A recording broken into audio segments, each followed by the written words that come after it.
gosh, another friend of ours is Hal, who's still here with us, and Hal, anything else that we can do with you, Hal?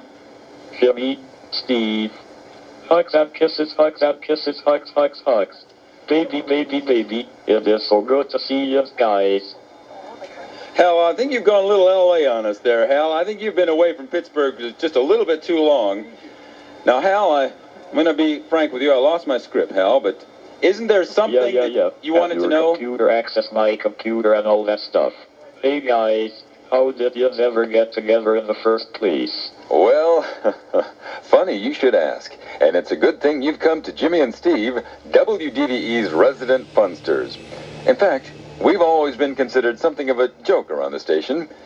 And as we listen to this 1973 tape from Jimmy Roach, I think you can tell why he was tapped to be the first name in WDVE morning humor. Record marks. Leon Russell, a Baptist Caesar production. Baptist Caesar also presents Frank Zappa, Sunday, May 6th at Pacific Arena.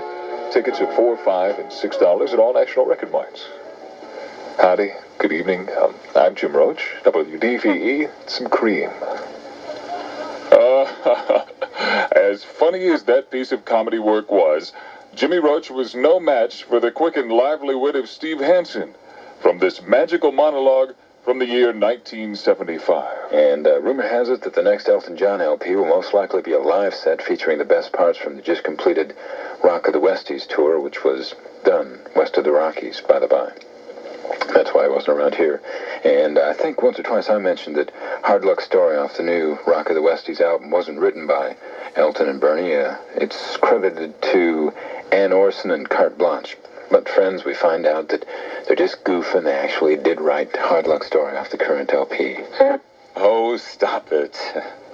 Destiny would not smile on these rare radio talents for some time, however.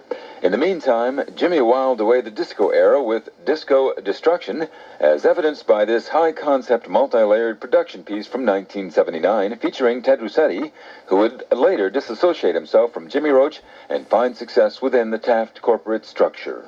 And now, it's time for Jimmy Roach's disco... Take two. And now, it's time for Jimmy Roach's Disco Destruction. Look! Up in the sky! It's a bird! It's a plane!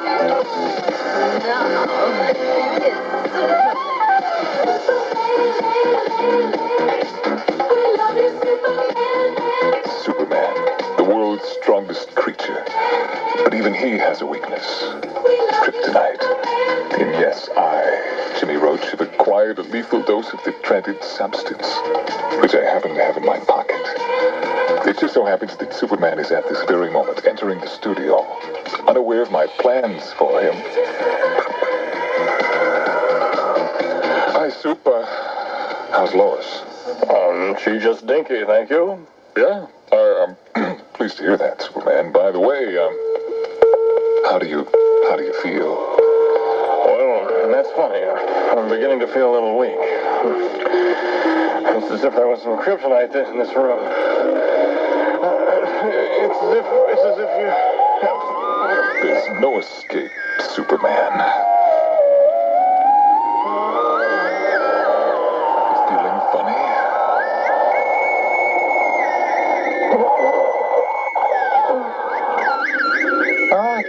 I guess I'll be okay. It must have been late. I think I'll be all right.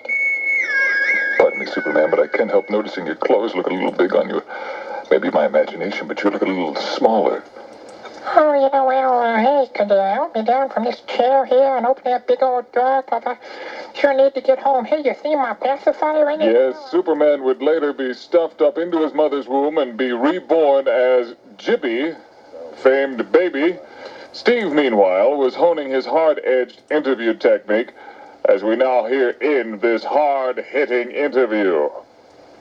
So, did you stay last night here in Pittsburgh, or were you traveling in?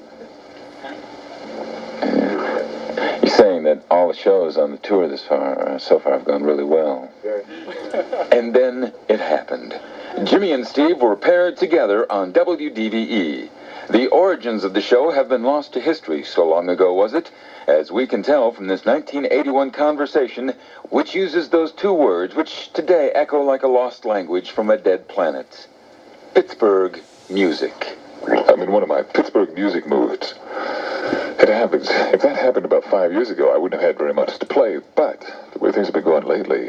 Sure is. Everybody you talk to is talking about how great it is. All these Pittsburgh bands are beginning to make it. I was talking to Joe Grzecki last night.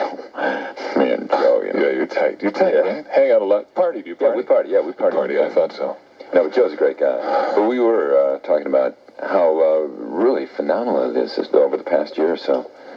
Things are really beginning to click. But so, there's hope for us to make the big time. Good luck, Donnie, and the G-Boys, and the House Rockers, and the Silencers here and now. Sound, this is coming. I'm going to do some David Werner in a few minutes, too, because I'm in the mood. This is the Peter Gunn theme, WDVE Silencers. Almost makes you laugh to hear it today, doesn't it? Yes, as you can hear, there was life before CDs. Just not a whole lot of it. Well, what a laugh riot that was, huh? Boy, that Superman piece was incredible. You can see why they put us together. And I thought it was funny back then. Well, all right. It's our 1,555th. We'll see if we can pick it up with the news now. At about 11 minutes before 9 o'clock. That'll happen That's Eddie Money. much later. It's not the news. Than Eddie